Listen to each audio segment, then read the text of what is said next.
వర్ధిల్లాలి వర్ధిల్లాలి వర్ధిల్లాలి వర్ధిల్లాలి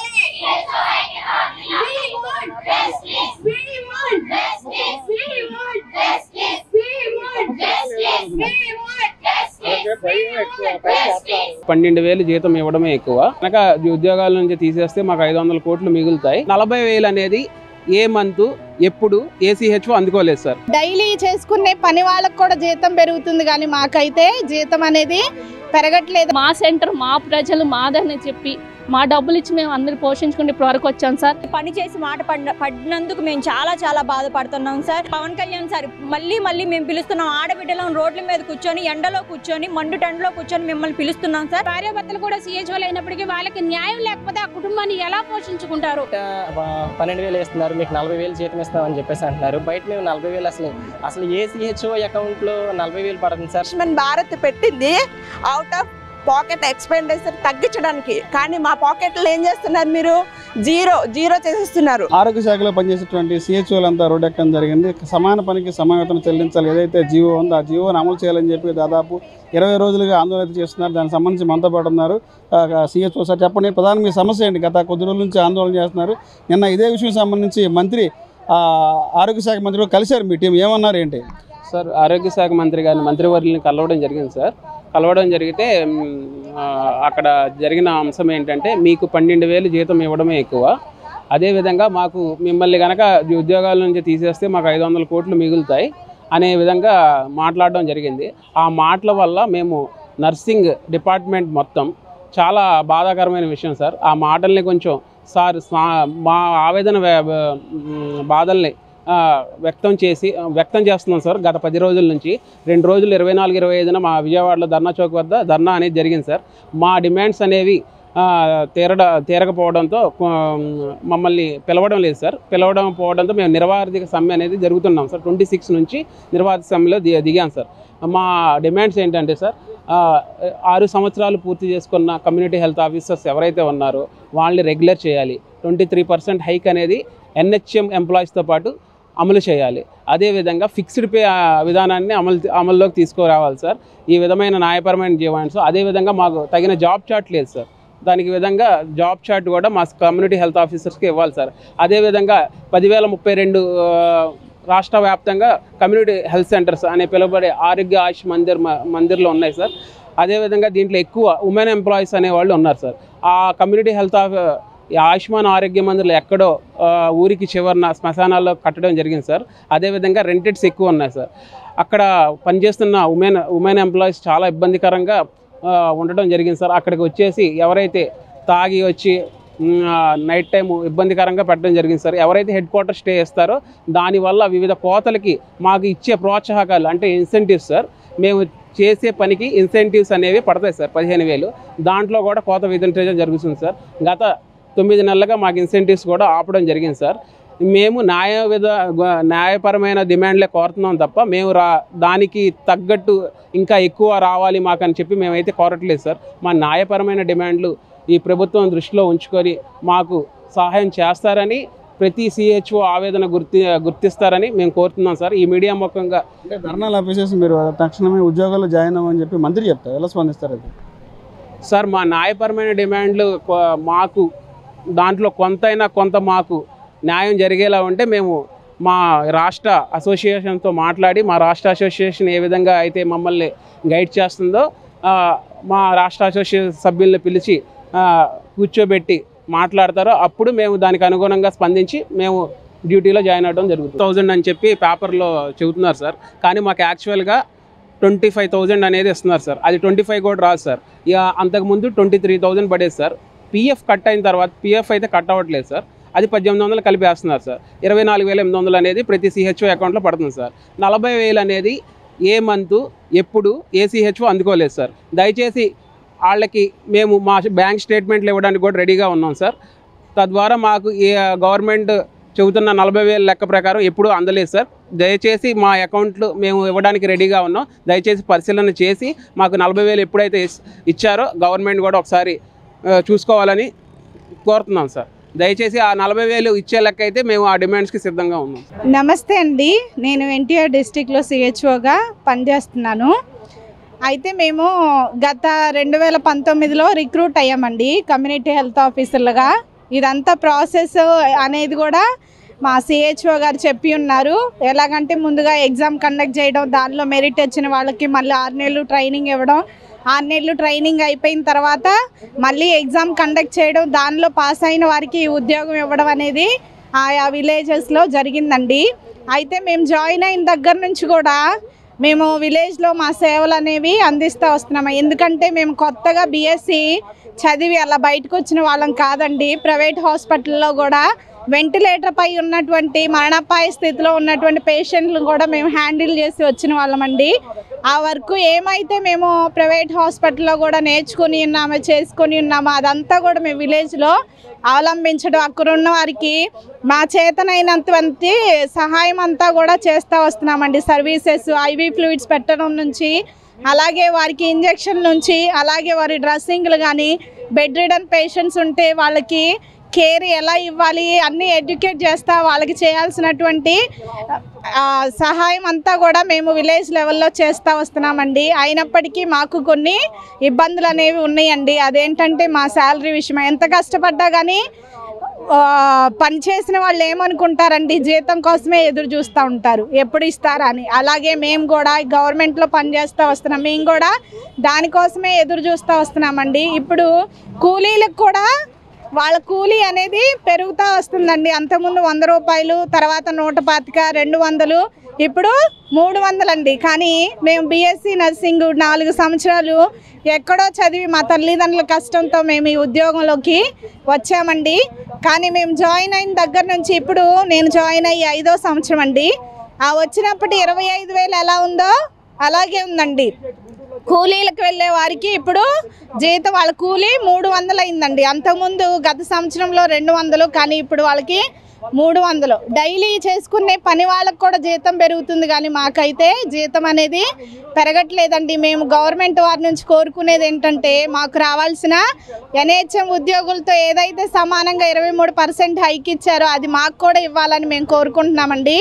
అలాగే గత సంవత్సరం వరకు కూడా ఈపీఎఫ్ అనేది కట్ అయిందండి ప్రతి ఉద్యోగికి కూడా మా సిహెచ్ఓల్లో. కానీ అది కూడా ఇప్పుడు తీసివేయటం, తొలగించడం జరిగిందండి. దాన్ని కూడా పునరుద్ధరించాలని మేము కోరుకుంటున్నాము.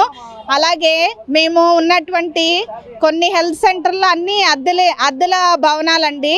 ఒకవేళ ఏదన్నా అద్దె ఇంట్లో ఉంటే ఆ నెల అద్దె చెల్లించకపోతే వాళ్ళు ఖాళీ చేయమని చెప్తా ఉంటారండి. కానీ మాకు వస్తున్నటువంటి శాలరీ అది కూడా ఇన్ టైంలో రాదండి. కొన్నిసార్లు మేము అద్దె కూడా పే చేయలేని పరిస్థితుల్లో ఉంటున్నాం. అటువంటి సమయాల్లో ఆ యజమానులు ఏం చేస్తున్నారు, ఇల్లు ఖాళీ చేయమని చెప్తా వస్తున్నారండి. అటువంటి ఇబ్బందులు మేము ఫేస్ చేస్తున్నాం. కాబట్టి ఇప్పటి వరకు మా యూనియన్ వాళ్ళు మేము రిప్రజెంటేషన్లు ఇస్తూ వచ్చాం, కానీ ఆ రిప్రజెంటేషన్ వల్ల ఉపయోగం ఏమీ లేదండి. అందుకనే మేమందరం కూడా 80% ఆడపిల్లలమే ఉన్నాము. చిన్న బిడ్డలను కూడా వదిలేసి ఈ రోడ్ల మీదకి రావడం జరిగిందండి.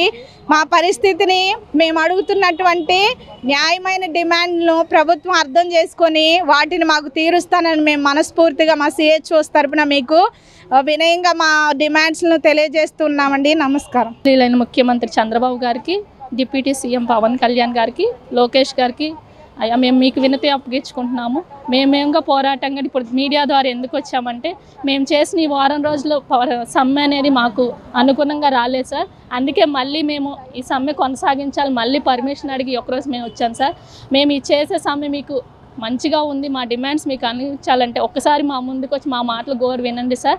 మేము ఎందుకు వచ్చామంటే మేము ఇంత చదివిస్తాం, మేము ఎక్కడైనా వెళ్ళొచ్చు, కానీ గిరిజన ప్రాంతాల్లో, పల్లె ప్రాంతాలకు సేవలు అందించాలి, మీరు మామూలు తీసుకున్నారు కాబట్టి ఆ ఉద్దేశంతో వచ్చాను సార్. మేము వచ్చినప్పటికీ 40,000 జీతం మాకు ఇచ్చినప్పుడు అసలు జాయిన్ అయినప్పుడు ఎంతో విధంగా చెప్పారు, గ్రీన్ పెన్ను, మీరే సూపర్వైజర్స్ అని. మేము ఏం ట్రీట్ చేయలేదు సార్. మేము ఒక సేవకు అందించాం, మేము సర్వీసే అది కాబట్టి సేవ అందించాలని ఉద్దేశంతోనే వచ్చాను సార్. అయినప్పటికీ మీరు ఎప్పుడు మాకు 40,000 ఈ 6 సంవత్సరాలు ఎప్పుడు మేము 40,000 తీసుకోలేదు సార్. అన్ని కొలతల విధంగా తీసుకొని అలాగే గడిపాము. ఇంకా మా ఓన్ మనీ కూడా యూజ్ చేస్తాం. రెంట్ బిల్లులు కూడా ప్రతిసారి ఇక్కడ అద్దెకున్న ఇల్లు బిల్లులు కట్టుకోవాలి, అక్కడ సెంటర్ రెంట్ బిల్లులు కూడా కట్టాలి. అవన్నీ కట్టుకుంటే ఎవరిని కూడా మేము 4 ఉంటాం సార్ విహెచ్సిలో. ఆ 4 ఉన్నా కానీ వాళ్ళని ఏం అడగకుండా మా సెంటర్, మా ప్రజలు మాదని చెప్పి మా డబ్బులు ఇచ్చి మేము అందరూ పోషించుకుంటే ఇప్పుడు వరకు వచ్చాం సార్. అయినప్పటికీ 6 సంవత్సరాలు మేము బయటకు వచ్చి ఇంకా ఇబ్బంది పాలవుతున్నామని చెప్పి దీనికోసమే చేశాం సమస్యని ఆలకించి మా ప్రజలు ఎవరైనా ఒకరు స్పందించి కోరికలు తీరుస్తారని ఆశిస్తాం. మల్లాల HWC చౌటపల్లి BH నుంచి మాట్లాడుతున్నాము. మాకు particular job chart and fixed pay 23% hike ఇవ్వాలని, ట్రాన్స్ఫర్స్ పాలసీ రిలీజ్ చేయాలని కోరుకుంటున్నాను. Thank you. మంత్రి గారు కూడా చెప్పారు మామూలుగా మీరు ధర్నా విరమించి మీరు జాబ్లో జాయిన్ మాకు కావాల్సిన ఇస్తే మేము జాబ్లో వెంటనే జాయిన్ అయిపోతామండి. మీకు ఇచ్చే శాలరీ కన్నా ఎక్కువ ఇస్తున్నారంట. ఎవరికి ఏమి ఇవ్వట్లేదు. ప్రైవేట్ హాస్పిటల్స్లోనే 20+ ఇస్తున్నారు BSc నర్సింగ్ చేసే వాళ్ళకి. మాకు ఇస్తే తప్పేముంది. నా పేరు భవ్యభారతి. నేను రెడ్డిగూడెం PHC నుంచి మాట్లాడుతున్నానండి. రెడ్డిగూడెం PHCలో CHOగా పనిచేస్తున్నాను. మొన్న గౌరవం హెల్త్ మినిస్టర్ గారు మాట్లాడిన మాటలు అయితే మమ్మల్ని చాలా బాధకి గురి చేసినాయండి. ఎందుకంటే మీరు 3 నుంచి 4 గంటలు మాత్రమే డ్యూటీలో ఉంటున్నారని చెప్పన్నారండి. మా ఊర్లకు రండి సార్, మా ఊర్లకు కమిటీలు వేయండి సార్, లేదా మా ఊర్లో సర్వేలు చేయించండి సార్. మేం చెప్పడం కాదు సార్, లేదా ఇంకెవరో చెప్పడం కాదు సార్. మేము సర్వీసులు ఇచ్చే పేషెంట్స్ని అడగండి, మా ఊరి ప్రజలను అడగండి. ఈ అమ్మాయి డ్యూటీ చేస్తుందా లేదా, ఈ అమ్మాయి సర్వీసులు ఇస్తున్నారా లేదా, వీళ్ళు పని చేస్తున్నారా లేదా, వీళ్ళు 3 నుంచి 4 గంటల డ్యూటీలో ఉంటున్నారా అనేది అడగండి సార్. అప్పుడు మా బాధ ఏంటో మీకు తెలిసింది. పని చేసి మాట పడినందుకు మేము చాలా చాలా బాధపడుతున్నాం సార్. ఇంతవరకు మేము ఎన్నో ఇబ్బందులు ఎదురైనా కూడా మా డ్యూటీలో 6 సంవత్సరాల నుంచి మేము అన్నిటినీ కూడా భరించాం సార్. దయచేసి మమ్మల్ని ఒక్కసారి గుర్తించండి సార్, మేము ఉన్నామని గుర్తించండి సార్. మా ఉనికిని ఎవరు గుర్తించట్లేదు సార్. మేము ఎంతగానో కష్టపడుతున్నాము, ఎంతగానో సర్వీసులు చేస్తున్నాం, ఎండల్లో తిరుగుతున్నాం, ఇంటింటికి సర్వీసులు మా దగ్గరికి రాని వాళ్ళ దగ్గరికి మేము వెళ్ళి సర్వీసులు ఇస్తున్నాం సార్. దయచేసి అర్థం చేసుకోండి సార్. సీఎం సార్ మీరు ఒక్కసారి మా వైపు చూడండి. డిప్యూటీ సీఎం సార్, అలాగే లోకేష్ గారు మమ్మల్ని చూడండి. హెల్త్ మినిస్టర్ గారు మా దగ్గరికి మమ్మల్ని ఒక్కసారి పిలవండి. మా యూనియన్ వాళ్ళు రెడీగా ఉన్నారు. మీరు ఎప్పుడు ఎదురు చూస్తా ఉన్నాం, మీరు ఎప్పుడు పిలుస్తారా అని. దయచేసి మమ్మల్ని పిలవండి. పిలిచి మా బాధ ఏంటో మీరు వినండి. మీరు తండ్రి స్థానంలో ఉన్న మీరు కాకపోతే మా బాధలు ఇంకెవరు సార్ వింటారు? మా కష్టం వస్తే మేము చెప్పుకోవాల్సింది మీకే కదా సార్. మీరు కాకపోతే మా కష్టాలు ఎవరు తీరుస్తారు సార్? దయచేసి మిమ్మల్ని మీ మీద ఎంతో ఆశలతో ఎంతో నమ్మకంతో మేము మిమ్మల్ని గెలిపించుకున్నాం సార్. దయచేసి మీరు పిలవండి, మా సమస్యలన్నీ తీర్చండి. ఎవరు కోరని డిమాండ్లు అయితే మేము కోరట్లేదు సార్. మేము అడిగేవన్నీ న్యాయమైన డిమాండ్లు, అన్యాయమైన ఇంతకుముందు ఎవరికి చేయని కూడా మేము అడగట్లేదు సార్. ఇంతకుముందు ఆల్రెడీ అందరికీ జరిగిందే మాకు చేయండి. న్యాయమైన డిమాండ్లు, మా కోరికలు తీర్చని అడుగుతున్నాం సార్. సార్ ఏదేమైనా సరే మా ప్రాణం పోయేంత వరకు, మీరు మమ్మల్ని పిలిచేంత వరకు కూడా మేము ఈ రోడ్ల మీద ఇట్లానే కూర్చుంటాం సార్. ఈ ఆడబిడ్డల మీద మీరు ఎప్పుడు జాలి చూపిస్తారో అప్పటి వరకు మేము ఇట్లాగే ఎదురు చూస్తాం సార్. ధన్యవాదాలు.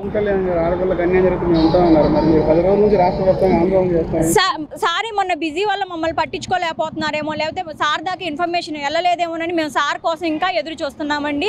సార్ పవన్ కళ్యాణ్ సార్ మళ్ళీ మేము పిలుస్తున్నాం. ఆడబిడ్డలను రోడ్ల మీద కూర్చొని, ఎండలో కూర్చొని, మండుటెండలో కూర్చొని మిమ్మల్ని పిలుస్తున్నాం సార్. మీరు తప్పకుండా మాకు న్యాయం చేస్తారని మేము ఎదురు చూస్తున్నాం సార్. మేము ఎప్పుడు గవర్నమెంట్కి యాంటీ కాదు సార్. మీ దయ కోసం ఎదురు చూస్తున్నాం సార్. మేము మీ దయ మా పైన ఉంటుందని మమ్మల్ని పిలుస్తారని మేము ఎదురు చూస్తున్నాం సార్. ఇప్పుడు కాకపోయినా మీరు ఎన్ని రోజులకు పిలుస్తారో, నెలలైనా సంవత్సరాలైనా సరే మీ పిలుపు కోసం మేము ఇట్లానే కూర్చుంటాం సార్. మీరు మాతో మాట్లాడేంత వరకు మేము ఇలానే ఉంటాం సార్. వెంకట మారేశ్వరమ్మ, నేను పుట్రాల తెల్లవరపల్లి PHC నుంచి మాట్లాడుతున్నానండి. ఇక్కడ మేము CHOలు అందరూ ఎందుకు ఎన్ని రోజుల నుంచి 15 రోజుల నుంచి ఈ ఎండలో మా ఎండను సైతం లెక్క చేయకుండా ఇక్కడ ఎందుకు కూర్చున్నామంటే, ప్రభుత్వం మా ధోరణి, మా బాధలు ఏమైనా అర్థం చేసుకుంటుందేమో. ఇందులో ఉన్నది ఎక్కువగా ఆడపిల్లలు, పెళ్ళైన పిల్లలు, పెళ్లి కాని పిల్లలు, కుటుంబాన్ని పోషించుకోలేని తల్లిదండ్రులు కూడా చాలామంది ఉన్నారు. ఇందులో భార్యాభర్తలు కూడా CHOలుగా ఉద్యోగాలు చేసేవాళ్ళు ఉన్నారు. సో వాళ్ళకి ఒకళ్ళ జీవితమే సరిగా రాలేనప్పుడు వేరే ఉద్యోగం అయితే ఇంకా వాళ్ళతో మేనేజ్ చేసుకోగలిగారు. కానీ ఇక్కడ ఇద్దరు CHOలు కూడా, భార్యాభర్తలు కూడా CHOలు అయినప్పటికీ వాళ్ళకి న్యాయం లేకపోతే ఆ కుటుంబాన్ని ఎలా పోషించుకుంటారు? ప్లీజ్ సార్ అర్థం చేసుకోండి. మేము ఇంతమంది ఆడపిల్లలం మీకోసం ఎదురు చూస్తున్నాము. డెఫినెట్గా మీరు మా బాధలను అర్థం చేసుకొని మా న్యాయమైన డిమాండ్లు మీరు పరిష్కరిస్తారని, మాతో మాట్లాడతారని మేము కోరుకుంటున్నాం సార్. ఇక్కడ హెడ్ క్వార్టర్స్ స్టే అన్నారు సార్. హెడ్ క్వార్టర్స్ స్టేలో పెళ్లి కాని పిల్లలు ఒక్కొక్కళ్ళు రాత్రిపూట నివసించడానికి చాలా ఇబ్బందిగా ఉంది సార్. ఉద్యోగ భద్రత అనేది కంపల్సరీ కల్పించాలి. HR పాలసీని మెయింటైన్ చేయాలి. డెఫినెట్గా మీరు మాకు ప్రత్యేకమైన జాబ్ చార్ట్ అన్ని విధుల నుంచి జాబ్ చాట్ని విధులు ఎలా ఇది చేశారో మాకు కూడా ఒక ప్రత్యేకమైన జాబ్ చాట్ని నిర్దేశింపబడిన జిల్లాగా చేయండి సార్. ప్లీజ్ సార్, ఇంతమంది ఆడపిల్లలు మీకోసం ఇన్ని రోజులుగా 15 రోజులుగా నాకు తెలిసి ఏ క్యాడర్లు వెయిట్ చేశారో లేరు. డెఫినెట్గా మీరు మా బాధలు తీరుస్తారు అనే ఉద్దేశం ధోరణిలోనే మీకోసం మేము ఎదురు చూస్తాం సార్. డెఫినెట్గా సార్ ఇది సార్ ఈ విషయంలో మేము చాలా బాధపడుతున్నాం సార్. నేను 4వ బ్యాచ్లో జాయిన్ అయ్యాను. ఫస్ట్ 2 నెలలు 3 నెలలు మాత్రం కంపల్సరీగా 38,000 జీతం తీసుకుంటే గత 2 సంవత్సరాలుగా కోతల జీతం లేకపోగా 23వ తారీఖు అందుకున్న రోజులు ఉన్నాయి. నెలలో 23వ తారీఖు అంటే ఎన్ని బకాయిలు మేము చెల్లించాల్సి ఉన్నాయో అవన్నీ చెల్లించుకోలేక మా కుటుంబాలు అప్పుల పాలైపోయిన రోజులు ఉన్నాయి సార్. సో ఇప్పుడు 25లో మాకు ఇంతకుముందు 23,000 ఇచ్చేవాళ్ళు సార్. పిఎఫ్ కట్ చేసి ఇచ్చేవాళ్ళు. ఇప్పుడు 25లో ఇప్పుడు ఆ పిఎఫ్ను కూడా చేయకుండా, సో ఆ పిఎఫ్ను కూడా కట్ చేసి మాకు ఎలాంటి సేవింగ్స్ లేకుండా, మా కుటుంబానికి రక్షణ లేకుండా 24,800 ఇచ్చి మమ్మల్ని నోర్లు ఇది చేసుకునేలాగా చేస్తున్నారు సార్. ఇందులో 15,000 అనేవి మాకు సెంట్రల్ గవర్నమెంట్ నుంచి రావాల్సినవి. 9 నెలల నుంచి బకాయిలు చెల్లించకపోగా 24,000 మీకు ఎక్కువ జీతం అనేది ఇది చాలా ఇబ్బందికరం సార్. సార్ మీరు మాకు తండ్రి లాంటి వాళ్ళు. సో మేము ఎలాంటి తప్పులు చేసినా మీరు సర్దిద్ది మమ్మల్ని ఇచ్చేయాలి కానీ సార్ అలా మీరు ఈ ఉద్యోగానికి పనికిరారు మీకు 12,000 ఇస్తామనేది చాలా బాధాకరం సార్. ఈ సమాముఖంగా మేము చెప్పుకునేది ఏంటంటే ప్లీజ్ సార్ మమ్మల్ని అర్థం చేసుకోండి, మా ముందుకు రండి, మాకు టైం ఇవ్వండి. మేము మీ దగ్గరకు వచ్చేలాగా మాకు కొంచెం అపాయింట్మెంట్ ఇచ్చి మా సమస్యలను కనీసం అందరితో కాకపోయినా మా లీడర్ని మీ ముందుకు తీసుకొచ్చి కనీసం మా బాధలు విన్నవించుకోవడానికి మీరు సమయం ఇస్తారని డెఫినెట్గా కోరుకుంటూ థ్యాంక్ యూ, ధన్యవాదాలు. నా పేరు కవిత. నేను మూలపాడు 1 సబ్ సెంటర్లో పనిచేస్తున్నాను. మేము ఇక్కడికి రోడ్డు మీదకి ఇంతలాగా వచ్చి మేము ధర్నా చేస్తున్నాము అంటే మేము ఎంత సఫర్ అయితే, మేము ఎంత మానసిక క్షోభ అనుభవిస్తే దానికి అనుగుణంగా మేము ఇంకా బాధ భరించలేక మేము ఇప్పుడు రోడ్ల మీదకి వచ్చాం.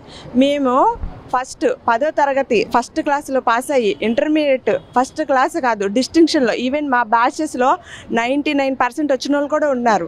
దాని తర్వాత డిగ్రీకి మేము డిస్టింక్షన్లో పాస్ అయ్యి వచ్చాము. వచ్చిన తర్వాత మళ్ళీ గవర్నమెంట్ నోటిఫికేషన్ ఇచ్చారు. అది మేము గౌరవనీయులైన చంద్రబాబు నాయుడు గారికి ఒక్కటే చెప్తున్నాం, మీరు ఇచ్చిన నోటిఫికేషన్ ద్వారానే, మీరు తీసిన జాబ్ ద్వారానే మేము వచ్చాం. కానీ ఏ రోజైతే అపాయింట్మెంట్ తీసుకున్నామో ఓన్లీ ఆ రోజు మాత్రమే సంతోషం ఉంది మాకు. ఏ రోజైతే మేము జాబ్ జాయిన్ అయ్యామో అప్పటి నుంచి మా లైఫ్ అంతా ఒక కన్ఫ్యూజన్. మేమంతా నలిగిపోతున్నాం. ఎలా నలిగిపోతున్నామంటే క్రష్ ఇంజరీలో పడితే ఎంత పెయిన్ ఉంటుందో అంత పెయిన్ మేము పడుతున్నాం. దీనికి కారణం కూడా చెప్పడానికి నేను వస్తున్నా. మీరు 40,000 ఇస్తున్నారని చెప్పారు, అందరికీ చెప్పారు. గౌరవనీయులైన హెల్త్ మినిస్టర్ గారు కూడా చెప్పారు మీకు 40,000 ఇస్తున్నాము అని. కానీ రియాలిటీలో మాకు వచ్చేది 25,000 మాత్రమే. ఇంకొకటి మీకు ఇప్పుడు నేను క్యాలిక్యులేషన్ చెప్తాను, ఒకే ఒక క్యాలిక్యులేషన్ చెప్తాను. ఆ 23లో మేము పొందేది ఎఫ్ఆర్ఎస్ఎల్ కోతల వల్ల మ్యాక్సిమం 20 పడుతుంది. దాని తర్వాత ఇంకా మేము అద్దెలు ఒక 3,000 పోతున్నాయి, అంటే 17లోకి వచ్చేసింది శాలరీ. దాని తర్వాత కరెంటు బిల్లు ఒక 2,000 పోతుంది, అంటే 15లోకి వచ్చేసింది శాలరీ. దాని తర్వాత ఇన్స్పెక్షన్లు అని అద్దని ఇద్దని అంటారు, దానికి ఒక 2,000 పోతున్నాయి. 12,000లోకి వచ్చింది మా శాలరీ. ఇంకొకటి మళ్ళీ ఎన్క్వాస్ అని పడుతున్నారు, సడన్గా ఎన్క్వాస్ అని పెడుతున్నారు. దానికి మినిమం 30,000 అవుతుంది. అంటే మా శాలరీ ఏమైంది? జీరో. అసలు మీకు ఒకటి నేను విన్నవించుకుంటున్నాను, మీరు ఆయుష్మాన్ భారత్ పెట్టింది అవుట్ ఆఫ్ పాకెట్ ఎక్స్పెండిచర్ తగ్గించడానికి, కానీ మా పాకెట్లో ఏం చేస్తున్నారు మీరు? జీరో చేసేస్తున్నారు. ఇప్పుడు గౌరవనీయులైన హెల్త్ మినిస్టర్ గారు కానీ లేకపోతే ముఖ్యమంత్రి గారు కానీ ఒక్కటే ఆలోచించండి. ఫస్ట్ మేము ఎంప్లాయీస్ కాదు, మీ ఆడబిడ్డలం. ఫస్ట్ మీ ఆడబిడ్డలం, దాని తర్వాత మీ ఎంప్లాయీస్. అది కూటమి ప్రభుత్వంలో మీ ఆడబిడ్డలు ఇంత అన్యాయం అయిపోతున్నారు. మీరు ఒక్కటే ఆలోచించండి. ఒక head of the family MLHP ఉంటే నేను మీకు క్లియర్గా క్యాల్కులేషన్ చెప్పాను. ఇప్పుడు మాకు ఎంత అవుతుంది? 30,000 ఎన్కాస్కి పెట్టామంటే -30,000 శాలరీలో ఉన్నాం, అంటే -30,000 అప్పులో ఉన్నాం. ఇలా ఎన్ని ఇయర్స్ నుంచి ఉన్నాం? గత 6 సంవత్సరాలుగా ఉన్నాం. గౌరవనీయులైన హెల్త్ మినిస్టర్ గారు ఒకటే చెప్పారు, మీరు ఇప్పుడు ఎందుకు వచ్చారు ధర్నా, గత ప్రభుత్వం ఉన్నప్పుడు ఎందుకు రాలేదు అని. సార్ మేమందరం కూడా గ్రాడ్యుయేట్స్, మాకు రూల్స్ రెగ్యులేషన్ తెలుసు. మేము అల్లటప్పగా రోడ్ల మీదకి రాలేదు. మాకు 6 years కంప్లీట్ అయిన తర్వాత రెగ్యులరైజేషన్ ఉంది అని ప్రోటోకాల్ ఉంది కాబట్టి ఇప్పటికీ 6 years కంప్లీట్ అయింది కాబట్టి మేము ఇప్పుడు బయటకు వచ్చాం. సార్ మీరు మొన్న స్టేట్మెంట్ ఇచ్చారు ఏమని, మీకు 40,000 ఇస్తున్నామని. మీకు క్లియర్ కట్గా నేను జీతం ఎంత వస్తుంది, ఎంత కట్ అవుతుంది, ఎంత ఇస్తున్నామని చెప్పాం. దీన్ని బట్టి మీరు అర్థం చేసుకోండి, మీరు మాకు 6 సంవత్సరాల నుంచి ఎంత అన్యాయం చేస్తున్నారు మీరు ఆలోచించండి. ఇంతమంది ఆడబిడ్డలు రోడ్ల మీదకి వచ్చారు, 8 రోజుల నుంచి చేస్తున్నారు. మీరు ఉపాధి హామీ పథకాలకు వెళ్ళే వాళ్ళకి ఓఆర్ఎస్లు పంచమని వెళ్తున్నారు. అదే ఆడబిడ్డలు మేము ఇక్కడ రోడ్ల మీద ఉన్నాం. మాకు ఇంకా ఎన్ని రోజులు ఇలా కల్పిస్తారు మీరు ఒక్కసారి ఆలోచించండి. మాలో చాలామంది యాక్సిడెంట్లు అయి చచ్చిపోతున్నారు. ఇంకా ఎన్ని యాక్సిడెంట్లు చూడాలనుకుంటున్నారు మీరు? మేమందరూ చనిపోయే వరకు మీరు రెస్పాండ్ అవ్వరా? దయచేసి మా యొక్క బాధలను అర్థం చేసుకోండి. ఇంకొకటి, ఎప్పుడైతే మీరు అవుట్ ఆఫ్ పాకెట్ ఎక్స్పెండిచర్ తగ్గించాలి అనుకుంటున్నారో జనాలది, మా పాకెట్ ఎక్స్పెండిచర్ కూడా మీరు ఒకసారి థింక్ చేయండి. మేము ఈ జాబ్కి వచ్చాక పావర్టీలోకి వెళ్ళిపోతున్నాం. ఒక గ్రాడ్యుయేట్ అంటే ఒక బీఎస్సీ చదివిన గ్రాడ్యుయేట్ దాని తర్వాత ట్రైనింగ్ అయ్యి దాని తర్వాత మళ్ళీ పోస్ట్ గ్రాడ్యుయేషన్ లాగా అంటే ఒక డిప్లొమా లాగా కోర్స్ చేసి దాని తర్వాత ప్రీ టెస్ట్ పోస్ట్ టెస్ట్ మళ్ళీ డ్యూటీలో జాయిన్ అయ్యాక ప్రీ టెస్ట్ పోస్ట్ టెస్ట్ ఇన్ని చేసిన ఒక గ్రాడ్యుయేట్కి ఇంత దౌర్భాగ్య పరిస్థితి మన కూటమి ప్రభుత్వంలో రాకూడదు సార్. మమ్మల్ని అందరినీ కన్సిడర్ చేయండి. మేము అందరం ఎవరికైనా సరే మినిమం హక్కు, బ్రతికే హక్కు ఉంది. ఫస్ట్ మాకు యాజ్ ఏ ఆడబిడ్డలుగా మన కూటమి ప్రభుత్వంలో ముందు మనం బ్రతికే హక్కు మాకు ఇవ్వండి. దాని తర్వాత మేము గ్రాడ్యుయేట్స్ ఎంప్లాయీగా మమ్మల్ని ఆదుకోండి. ఆడబిడ్డలు ఇంకా చనిపోయే పరిస్థితి మాకు తెప్పించొద్దు. ఇంత ఎండల్లో పడి తిరుగుతున్నాం, మేము యాక్సిడెంట్లు అవుతున్నాయి. ఎవరైనా సరే అదే సార్ నేను చెప్పానుగా, ఇప్పుడు మీరు విన్నారుగా శాలరీ క్యాల్కులేషన్ చెప్పాను. ఒక 40,000 వస్తుంది అని చెప్పారు సార్. మీరు రియల్గా వేసేది 25. అందులో కట్టింగ్స్ పోను ఎఫ్ఆర్ఎస్ అని అది ఇది అని కట్టింగ్ పోను 23 వేస్తున్నారు. అందులో క్లినిక్ అదేంటి అద్దె చెల్లించాలని ఒక 3,000 వేస్తున్నారు. మ్యాక్సిమం 20% ఓన్ బిల్డింగ్స్ ఉంటాయి, 80% అద్దెతోనే రన్ అవుతుంది. క్యాల్కులేషన్స్ అన్నీ మీకున్నాయి సార్. మీరు అందరూ కూడా ఒకటే నేను రిక్వెస్ట్ చేస్తున్నా, మా ఫోన్ ట్యాప్ చేయండి. మేము అప్పుడు ఏ యాప్ల్లోకి వెళ్ళి పనిచేస్తున్నా మీకు అర్థమైపోతుంది. ఇప్పుడు మీరే మాకు అందరు యాప్లు ఇచ్చేసి అందరు యాప్లు చేయమంటున్నారు. లాస్ట్కి వచ్చేసరికి మీరేం చేయలేదు అంటున్నారు సార్. గత కొన్ని రోజులుగా ఎప్పుడైతే మేము ధర్నా చేశామో అప్పటి నుంచి మీరు ఏ యాప్లో ఎంత % వచ్చిందో పెట్టట్లేదు. ఎందుకని పెట్టట్లేదు అంటే మీరు తెలుస్తుందిగా డిఫరెన్షియేషన్. సిహెచ్ఓ ఉన్నప్పుడు సిహెచ్ఓ లేనప్పుడు వర్క్ ఎంత వేరియేషన్ ఉందో మీకు ఆల్రెడీ డిఫరెన్స్ తెలుస్తుంది. కానీ అది ఒప్పుకోవడానికి మీకు మనసు రావట్లేదు. మీరు అదే చెప్తున్నాను, ఫస్ట్ మాకు బ్రతికే హక్కును కల్పించండి. మీ కుటుంబ ప్రభుత్వంలో ఒక ఆడబిడ్డలుగా ఫస్ట్ మాకు బ్రతికే హక్కును కల్పించండి. సెకండరీ మీరు తీసుకున్న జాబ్స్, గత ప్రభుత్వం కొన్ని జాబ్స్ తీసింది, వాళ్ళందరినీ రెగ్యులర్ చేసి సంతోషంగా ఉంచింది. ఇప్పుడు మీరు తీసుకున్న జాబ్స్ మమ్మల్ని కూడా సంతోషంగా ఉంచమని ముందు మమ్మల్ని ఈ యాక్సిడెంట్ల నుంచి లేకపోతే ఇది నుంచి మీరు ఒకటి అబ్జర్వ్ చేయండి. ఎవరైనా సరే అంటే నేను తప్పుగా అనట్లేదు, గవర్నమెంట్ ఎంప్లాయ్ ఎవరైనా సరే గవర్నమెంట్ హాస్పిటల్కి వచ్చి ట్రీట్మెంట్ తీసుకుంటున్నారా? ఎందుకు తీసుకోవట్లేదు? వాళ్ళకి హెల్త్ ఇన్సూరెన్స్ ఉన్నాయి. కానీ మేము లాస్ట్ మంత్ మా సిహెచ్ఓ ఒకళ్ళు గవర్నమెంట్ హాస్పిటల్లో డెత్ అయ్యారు. పిహెచ్సిలో తోటలూరు గవర్నమెంట్ హాస్పిటల్లో, అంటే అదే పిహెచ్సిలో యాజ్ ఏ ఎంప్లాయీగా ఉండి అదే పిహెచ్సిలో మేము డెత్ అయిపోతున్నారు. కాబట్టి దయచేసి మాకు ఇవన్నీ కన్సిడర్ చేయండి. మేమేదో యాంటీ గవర్నమెంట్గానో లేకపోతే మిమ్మల్ని ఏమన్నా ఇది చేయాలనో ప్రశ్నించాలనో మేము రావట్లేదు. మా పాకెట్లో 1 రూపీ కూడా లేకుండా మేము నిస్వార్థంగా ఒక 6 years నుంచే చేస్తున్నాం. మా పాకెట్లో అవి తిరిగి పెడదు. ఇంతకన్నా నిస్వార్థంగా సేవ చేసేవాళ్ళు ఇంకెవరూ మీకు కనిపించరు. దయచేసి మమ్మల్ని అందరినీ కన్సిడర్ చేయమని, మేము చేసే ఈ పోరాటాన్ని సక్సెస్ చేయమని, మా బాధలను అర్థం చేసుకొని కొంచెం మాకు న్యాయమైన డిమాండ్లు తీర్చమని దయచేసి ప్రభుత్వాన్ని మా అందరి తరపున నేను వేడుకుంటున్నాను. చాలా థ్యాంక్. గౌరవనీయులైన ముఖ్యమంత్రి గారికి, అలాగే లోకేష్ గారికి, అలాగే డిప్యూటీ సీఎం గారికి, అలాగే హెల్త్ మినిస్టర్ గారికి మా సిహెచ్ఓస్ అసోసియేషన్ తరఫున మా అందరి తరఫున అందరి కృతజ్ఞతలండి, వందనములు చెల్లించుకుంటున్నాను. అండ్ ఈ రోజున ఎన్హెచ్ఎం కింద పనిచేస్తున్నటువంటి 10,032 మంది సిహెచ్ఓలు కొద్ది దినాలుగా 15 రోజులుగా కొద్ది దినాలుగా మేము చేస్తున్నటువంటి సమ్మెను శాంతియుతంగా మేము సమన్వయంగా మీరు మీ దృష్టికి తీసుకురావాలనే ఉద్దేశంతోనే మేము శాంతియుతంగా జరుపుతున్నామండి. మా యొక్క హక్కులను ఒకసారి మీరు పరీక్షించవలసిందిగా గమనించవలసిందిగా కోరుకుంటున్నామండి. ఎందుకంటే ఆర్థికంగా భారంగా చాలా నలిగిపోయి ఇదిగిపోతున్నామండి. ఎందుకంటే ఒక హెచ్డబ్ల్యూసీ సెంటర్ని మా చేతికి ఇచ్చారండి. ఆ హెచ్డబ్ల్యూసీ సెంటర్లో ప్రతి విధమైనవి ఏమైనా సరే మేమే చూసుకుంటున్నాం. అద్దెలు కానీ ఆ ఎలక్ట్రిసిటీ బిల్స్ కానీ అవి ఎంతో ఆర్థిక పరంగా మేము నలిగిపోతున్నామండి. మాకు ఇచ్చినటువంటి 24,800 మాకు వస్తున్నాయండి. మాకు 40,000 అని NHM గైడ్లైన్స్ ప్రకారం ఉన్నా కానీ మేము శాలరీ ఈ రోజు వరకు కూడా కరెక్ట్గా మేము తీసుకోలేదండి. స్టార్టింగ్లో కొంత వేసారు మనసు, ఆ తర్వాత నుంచి మాకు అన్నీ కూడాను పెండింగ్ బకాయిలే ఉన్నాయండి. ఈ యొక్క శాలరీ విధానంలో ఆర్థికంగా చాలా వరకు ఫ్యామిలీస్ ఉండి పిల్లలతో ఉండి ఎంతో ఆర్థికంగా మేము నలిగిపోతూ మా బాధలను మేము ఎన్నో సంవత్సరాల నుంచి మేము ఎన్నో రిప్రజెంటేషన్స్ CFWకి ఇచ్చుకుంటూ అందరికీ ఇచ్చుకుంటూ సార్ వాళ్ళకి ఇచ్చుకుంటూ ఎంతో మేము ముందుకెళ్ళామండి.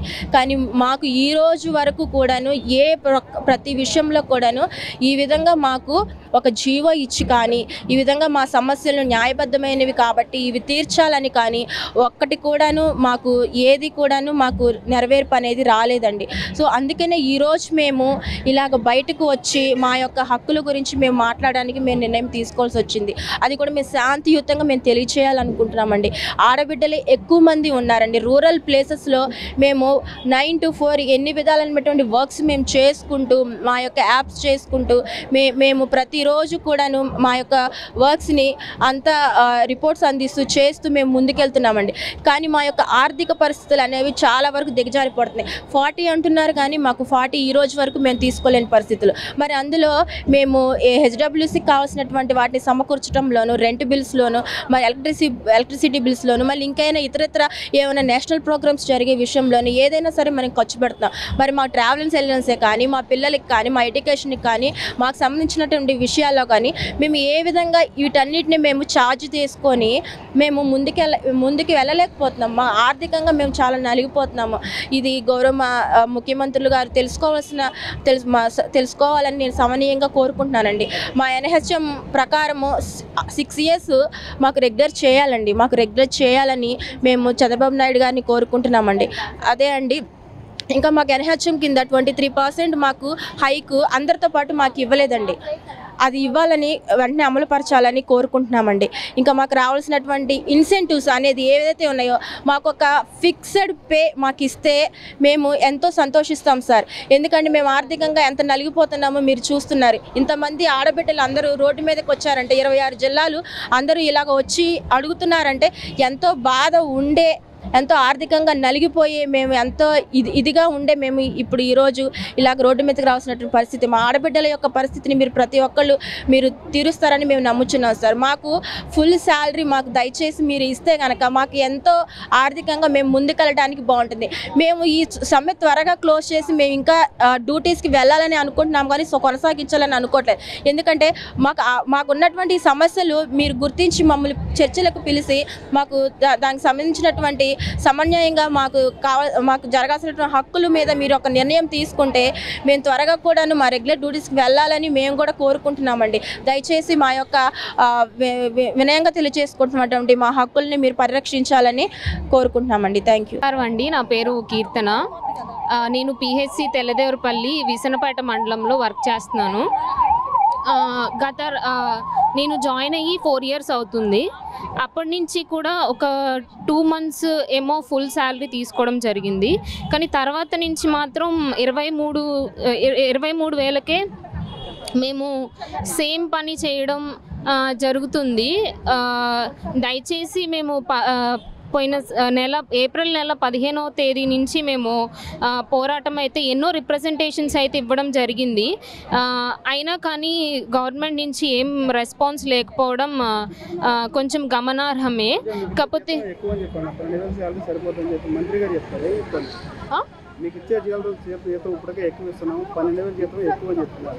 ఈ ఆందోళన అనేది యాజ్ పర్ ద నార్మ్స్ చూసుకుంటే గనక మమ్మల్ని రిక్రూట్ చేసుకున్న పేపర్లో అయితే మాకు 40,000 అని మెన్షన్ చేశారండి. మేము జాబ్లోకి వచ్చిన తర్వాత మేము మా శాలరీలో నుంచి ఆ వచ్చే 23,000లో నుంచే మేము రెంట్ కట్టుకోవడం, ప్లస్ మెడిసిన్ ట్రాన్స్పోర్టేషన్ 3 నెలలకు ఒకసారి మెడిసిన్ ట్రాన్స్పోర్టేషన్కి ఆ ఖర్చులు, మళ్ళీ మేము ఆ సబ్ సెంటర్కి మా ఆద్దులే మేము కట్టుకోవడము, ప్లస్ ఇవన్నీ మేము డిడక్ట్ చేసుకోగా మాకు అసలు 10,000 కూడా మిగలట్లేదండి. దయచేసి మా రెంట్స్, పెండింగ్ ఇన్సెంటివ్స్ ఏవైతే ఉన్నాయో, బకాయిలు ఏవైతే ఉన్నాయో అవన్నీ చెల్లించి కనీసం ఫస్ట్ బ్యాచ్నైనా రెగ్యులర్ చేయమని మేము గౌరవనీయులైన కమిషనర్ గారికి, హెల్త్ మినిస్టర్ గారిని మేము కోరుకుంటున్నాము. దయచేసి మా గోడుని అర్థం చేసుకోమని ప్రభుత్వాన్ని మేము కోరుకుంటున్నామండి. చంద్రాల పిహెచ్సి వెలవడం ఆయుష్మాన్ ఆరోగ్య మందిర్లో నేను వర్క్ చేస్తున్నాను. మేము అసలే చాలా బాధలు పడి మేము ధర్నాలు చేసుకుంటూ, మేము కనీసం మాకు ఫుడ్ ఏమీ లేకుండా మేము ధర్నాలు చేసుకుంటూ ఉండంటే హెల్త్ మినిస్టర్ గారు ఎవరైతే మాట్లాడారో మమ్మల్ని ఆ మాటలు చాలా బాధాకరం కలిగినాయి.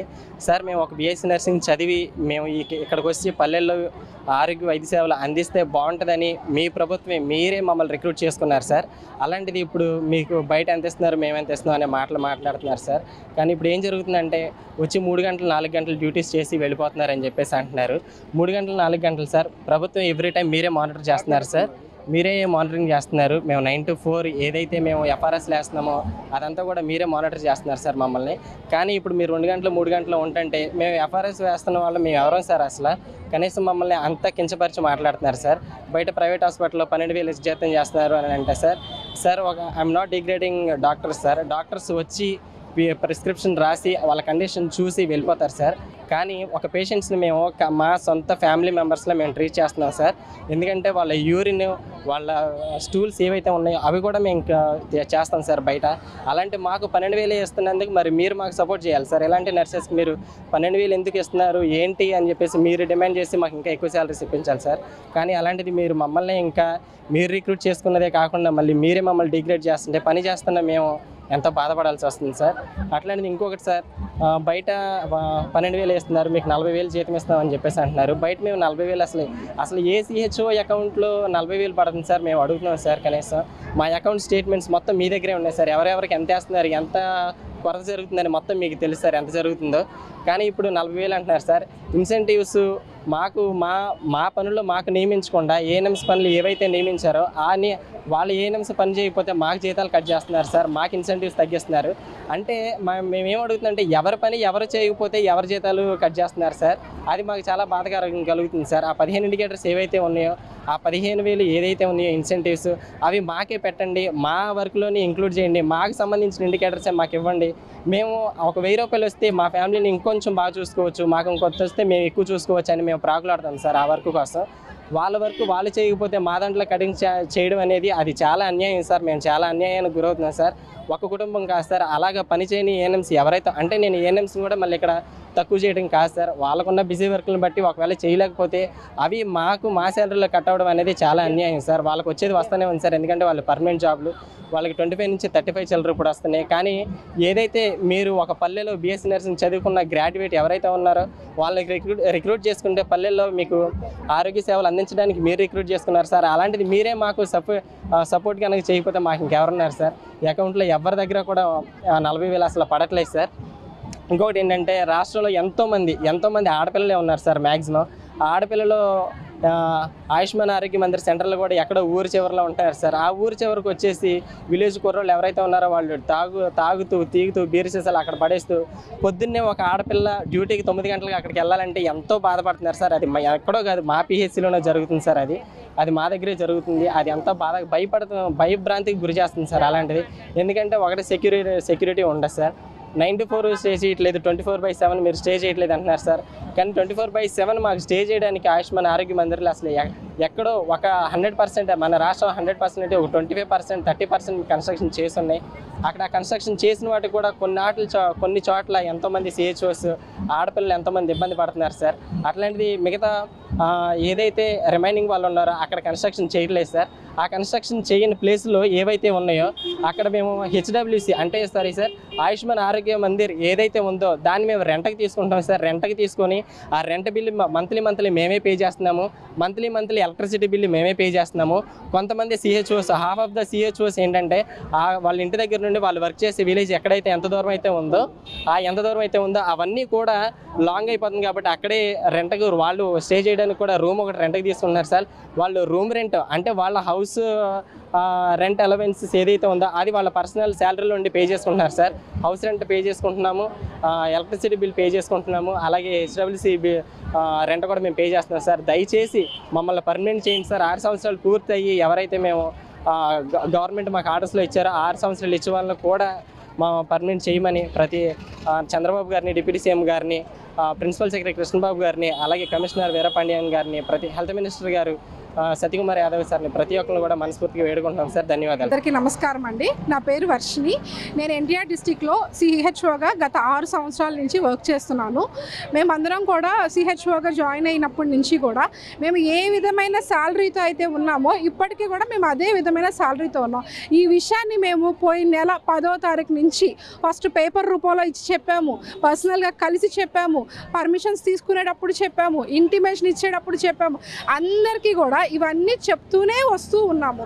24, 25వ తారీఖున పెద్ద ఎత్తున మన ఎన్టీఆర్ డిస్టిక్లో పక్క రాష్ట్రాల నుంచి, పక్క జిల్లాల నుంచి అందరూ వచ్చి కూడా ఈ విషయాన్ని వ్యక్తం చేయడం జరిగింది. అప్పటి నుంచి కూడా ఇప్పటి వరకు కూడా మాకు గవర్నమెంట్ నుంచి ఎలాంటి పిలుపు అనేది అందలేదు. ఎందుకు అందలేదు అనేది మాకు అర్థం కావట్లేదు. ముఖ్యంగా మేము మా బాధల్ని చెప్పాలనుకుంటున్నాము. ఎన్హెచ్ఎంలో పనిచేస్తాం, మేమందరం ఎన్హెచ్ఎం కింద పనిచేస్తున్నామండి. ఎన్హెచ్ఎంలో పనిచేస్తున్న క్యాడర్లో ఉన్న అందరికీ కూడా హైక్ అనేది వచ్చింది. ఒక్క సిహెచ్ఓస్కి మాత్రమే హైక్ రాలేదు. గవర్నమెంట్ ఎలా అనుకుంటుందంటే 40,000 జీతం ఇస్తున్నాము అని చెప్పేసి అని అనుకుంటున్నారు. కానీ సార్ మా ఎవరికి 40,000 జీతం అనేది అందట్లేదు సార్. ఒక్కసారి మా పే స్లిప్స్ చూడండి. ఇక్కడ ఇంతమంది కూర్చున్నాం, ఒక్కళ్ళ బ్యాంక్ స్టేట్మెంట్ అయినా మీరు చూడండి. ఎవరికైనా 40,000 పడినాయేమో చూడండి. గతంలో 25,000 నుంచి శాలరీ అని చెప్పారు, 15,000 ఇన్సెంటివ్స్ అని చెప్పారు. 25,000 జీతంలో 23,800 జీతం పడేది, పిఎఫ్ కట్ అయ్యేది.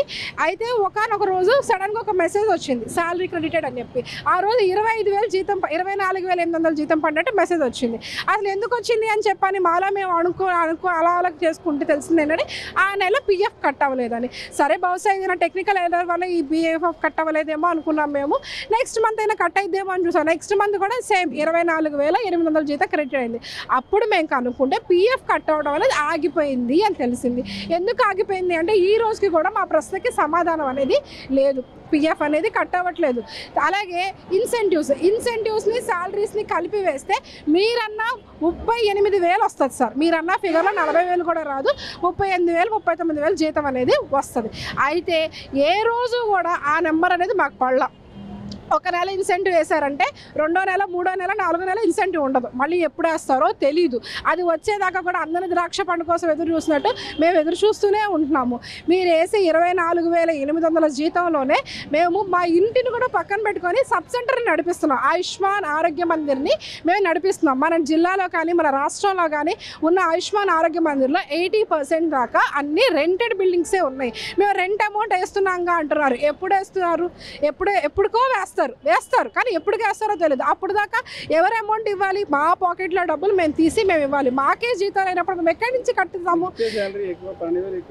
మాకు ఇచ్చేసి అదే సార్, ఈ పాయింట్ అయ్యకుండా నేను అదే మాట్లాడుకుంటాను. ఇంత బాధ మేము పడతంటే గౌరవనీయులైన మన హెల్త్ మినిస్టర్ సార్ గారు మాకు 12,000 జీతం ఎక్కువ అన్న మాట అన్నారు. చాలా అదేంటంటే మా నర్సింగ్ వ్యవస్థలందరినీ అన్న మాటలాగా అది మేము తీసుకుంటున్నాం అనమాట. నర్సింగ్ చదివిన వాళ్ళు ఎక్కడ తక్కువ కాదు. నర్సింగ్లో కూడా బీఎస్సీ నర్సింగ్ ఉంది, ఇది ఒక గ్రాడ్యుయేషన్, ఇది ఒక డిగ్రీ కోర్సు. మేము డాక్టర్ ఎన్టీఆర్ యూనివర్సిటీలో మేమందరం కూడా రిజిస్టర్ అయిన వాళ్ళము. మేము ఎక్కడ కూడా ఏ ప్రైవేట్ హాస్పిటల్కైనా మీరు వెళ్ళి కనుక్కోండి, 15,000 పై నుంచే ఒక స్టార్టింగ్ ఫ్రెషర్గా వెళ్ళిన ఆవిడికి శాలరీ స్టార్ట్ అవుద్ది. 12,000కి ఎక్కడ అనేది స్టార్ట్ అవ్వదు. అదే ఒక కార్పొరేట్ హాస్పిటల్లో కనుక వెళ్ళి జాయిన్ అయితే వాళ్ళకి ఇంకా ఎక్కువే ఉంటుంది. ఫుడ్, అకామిడేషన్ ఇచ్చి మరీ ఇస్తారు ఆ శాలరీ. ఎక్కడ కూడా మేము తక్కువ జీతాలు ఇస్తున్నారన్న మాట అయితే దయచేసి మాకు చాలా బాధగా ఉంది. ఆ మాట అయితే కరెక్ట్ కాదు. మేము గవర్నమెంట్లో వీళ్ళకి మేము ఇది ఇవ్వటం ఎక్కువ అన్న మీరు 40,000 ఇస్తున్నామన్న భావనలో మీరు బహుశా ఆ మాట అంటున్నారేమో. మాకైతే 40,000 రావట్లేదండి. 40,000 అన్న మాట చూసి చాలా కాలం అయింది. మేము పిల్లల ఫీజులు, మళ్ళీ మేము హాస్పిటల్ మాకు బాగాలేదంటే హాస్పిటల్ ఖర్చులు, హాస్పిటల్లో మేము పనిచేస్తున్న హాస్పిటల్ నడిపించాలి. అక్కడ సమస్య వస్తుంది. ఓ రోజు వాటర్ ఆగిపోయింది అంటారు, ప్లంబర్ వర్క్ లేదంటాడు. ప్లంబర్ని ఎవరు పిలిపించాలి? మేము పిలిపించాలి, మా డబ్బులు తీసి ఇవ్వాలి. ఒకరోజు ఇంకో పని అంటారు, ఇంకోటి అంటారు, ఇంకో ప్రాబ్లం వస్తుంది. మరి ఇంట్లో ఎలాంటి సమస్యలు అయితే వస్తాయో అలాంటి సమస్యలే ఒక ఆయుష్మాన్ ఆరోగ్య మందిర్లో కూడా వస్తాయి. లైట్లు పోతాయి, ఫ్యాన్లు పనిచేయో, బాత్రూముల్లో వాటర్ పోవు, ప్లంబర్ వర్కులు ఉంటాయి, ఇలా 100 సమస్యలు వస్తాయి. ఇవన్నీ కూడా మేము మా పాకెట్లో నుంచి తీసి ఇస్తున్నాం సార్. మా అమౌంట్లో నుంచి తీసి మేము కడుతున్నాము. ఆ సమయానికి మా ఇంట్లో మా బిడ్డకో ఎవరికో ఏదో అవసరం ఉందంటే ఆ అవసరాన్ని మేము ఆపుకొని ఆయుష్మాన్ ఆరోగ్య మందిర్కి ఇస్తున్నాం. ఎందుకంటే అక్కడ పని చేస్తున్న వాళ్ళందరూ ఇంత బాధపడతారని. ఇంత కష్టపడి మేము చేస్తుంటే మాకు 12,000 ఇవ్వడమే ఎక్కువ అన్నమాట మాకు చాలా బాధనీయంగా ఉంది. అది రాష్ట్రంలో ఏ మహిళకు అన్యాయం చేయాలని ముందుంటున్న పవన్ కళ్యాణ్ గారు రాష్ట్ర వ్యాప్తంగా మీరు ఆందోళన చేస్తున్నారు. ఉన్న వాళ్ళ మెజార్టీ లేడీసే ఉన్నారు. ఎందుకు స్పందన లేదంటారు? మేమైతే సార్ దాకా మన deputy CM Pawan Kalyan sir దాకా మా ఇన్ఫర్మేషన్ వెళ్ళట్లేదేమో అని మేము అనుకుంటున్నాము. మన మీడియా మిత్రులందరినీ కూడా మేము అడుగుతుంది కూడా అదే, మా బాధని సార్కి తీసుకెళ్ళండి. మా గురించి మన సీఎం గారు కానీ డిప్యూటీ సీఎం గారు కానీ లోకేష్ సార్ కానీ మా గురించి స్పందిస్తే మేము ఎంతో ఆనందిస్తాం సార్. మాకు మీరు ఇచ్చే నెల జీతంతోనే సంతోషపడే మనుషులం సార్. మేము ఎటువంటి మాకు ఇంకోటి ఇవ్వాలి, మాకు మేము ఎక్స్ట్రా ఓవర్ టైం చేస్తున్నాం, ఓవర్ టైం డబ్బులు ఇవ్వాలని కానీ ఇంకోటి మేము అడగట్లేదు సార్. మేము ప్రతిదీ టైం టు టైం ఎఫ్ఆర్ఎస్ వేస్తున్నాం. లేట్ ఎఫ్ఆర్ఎస్ వేస్తే మాకే శాలరీ కట్ అవుతుంది, అవుట్ ఆఫ్ ఎఫ్ఆర్ఎస్ వేసినా అవుట్ ఆఫ్ ప్రిమైసెస్ వేసినా మాకు శాలరీ కట్ అవుతుంది. ప్రతిదీ ఆన్ రికార్డ్ ఉంది. ఆన్లైన్లోనే ప్రతి డేటా తీసుకుంటున్నారు. అందుకని ఒక్కసారి మీరు మమ్మల్ని పరిగణించి మమ్మల్ని జ్ఞాపకం చేసుకొని మమ్మల్ని ఒకసారి పిలవండి. మమ్మల్ని పిలిచి మీ సమస్య ఏంటి అని అడిగితే మా మాటలు మీ హృదయాన్ని కరిగించచ్చేమో, మా సమస్యలు మీకు తెలియచ్చేమో. ఇప్పుడు ఒక ఏదో ఎగ్జాంపుల్ కూడా ఉంది, ఒక ఐస్ గడ్డ పైనుంచి తీసుకొని కింద మనిషికి వచ్చేసరికి అది కరిగిపోతుంది. సమస్య మా దాకా రావట్లేదు అన్న విషయాన్ని మీకు వ్యక్తం చేయాలనిందే మా బాధ కూడా. మా దాకా ఏమీ రావట్లేదు సార్. మీరు ఇస్తున్నారు, మేము నమ్ముతున్నాము, కానీ మాకెంత వస్తుందో కూడా మేము చెప్పాలనుకుంటున్నాము. దయచేసి మీరు అర్థం చేసుకోండి. మేమేమి పెద్ద పెద్ద కోరికలు అడగట్లా. మీరన్న 40,000కి ఇంకో 40,000 వేసి ఇవ్వండి అని మేము అడగట్లా, లేదంటే మాకు ఒక ఇల్లు కట్టండి అని మేము అడగట్లా, మాకు ఒక సర్వీస్ ఇవ్వండి అని మేము అడగట్లా సార్. మేము కాంట్రాక్ట్ బేసిక్ కిందే వచ్చాను సార్. మేము కాంట్రాక్ట్ బేసిక్ కాదనట్లేదు, మేము దానికి ఒప్పుకొనే వచ్చాము. కానీ ఎన్హెచ్ఎం డిపార్ట్మెంట్ కింద ఇప్పుడు కాంట్రాక్ట్ బేసిక్లో కూడా వేరియస్ డిపార్ట్మెంట్స్ ఉంటాయి. మేము ఎన్హెచ్ఎం డిపార్ట్మెంట్ కింద వచ్చాం. గత సంవత్సరంలో ఏమైంది, ఎన్హెచ్ఎం డిపార్ట్ కింద మార్చ్ టు మార్చ్ రెన్యూవల్స్ ఉంటాయి. ఆ టైంలో ఏమైందంటే బడ్జెట్ ఫిక్స్ చేసేటప్పుడు మిగతా క్యాడర్స్ అన్నిటికి కూడా 20% హైక్ ఇచ్చారండి. మా ఫైల్ మాత్రం తీసి పక్కన పెట్టారు.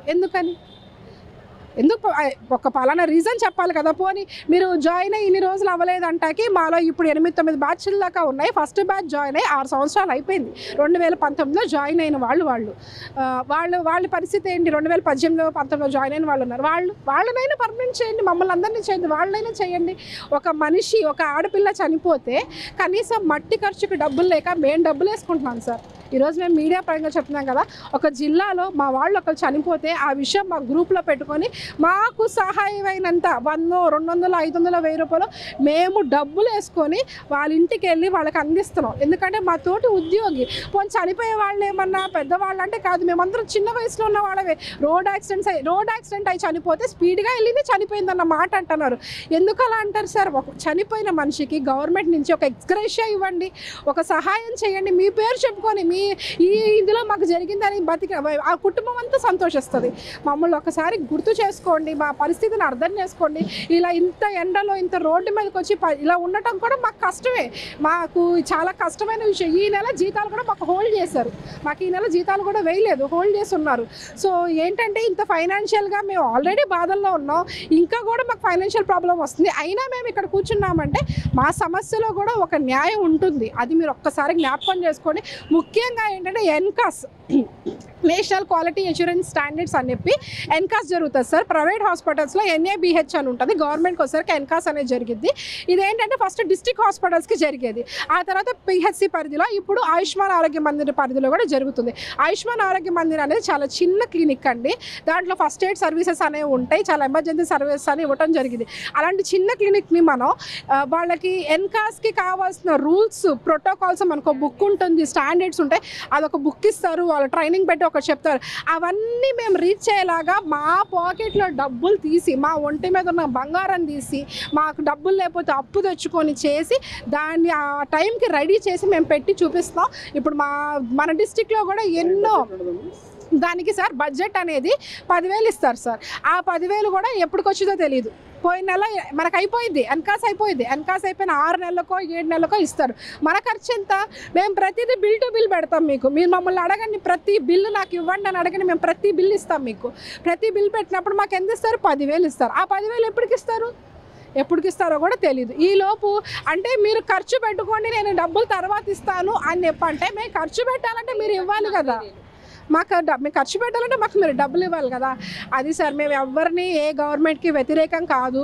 మేమందరం కూడా ప్రజల్లో ఉండేవాళ్ళమే. మేమందరం కూడా పోస్టల్ బ్యాలెట్లో ఓటేసిన వాళ్ళ, ఇక్కడ గవర్నమెంట్లో ఉన్న వాళ్ళందరం కూడా పోస్టల్ బ్యాలెట్లో ఓటేయటానికి 2-3 గంటల లైన్లో నుంచున్నాం. కూర్చొని మేము ఎన్నుకున్నాం నాయకుల్ని. ఎందుకని? మా సమస్యలు వింటారు అని చెప్పి.